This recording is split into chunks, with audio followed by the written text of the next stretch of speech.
Doctor Farhan মাহমুদের গবেষণা শেষ। আমি তার চেম্বারের ছোটোখাটো কর্মচারী। এখন আমি তার খোলামেলা অফিস, ওষুধের কোনো অভাব নাই, গবেষণার কোনো অভাব নাই, কিন্তু এই চেম্বারে কোনো রুগী নেই। তার গবেষণা শেষ। আমি এখন ওষুধগুলোকে খুঁজে খুঁজে আবার এক জায়গায় করতে হচ্ছে।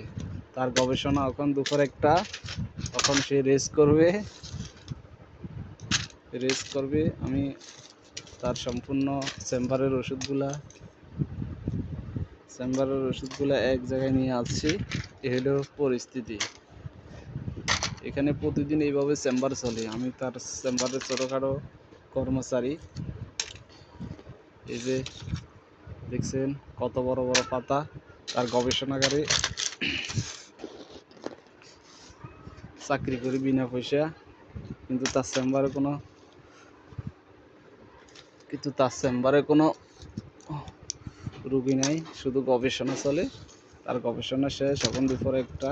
এখন আমি গবেষণার সব ওষুধপত্র, যে মেডিসিন যেগুলা, সবগুলা খুঁজে খুঁজে আবার এক জায়গায় রেখে দিচ্ছি। এভাবে প্রতিদিন তার গবেষণা চলে।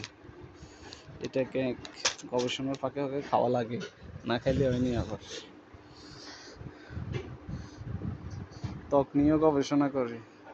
হিমালয় সায়েন্স মিশন 30 সালের। এই হলো গবেষণাগারের পরিস্থিতি।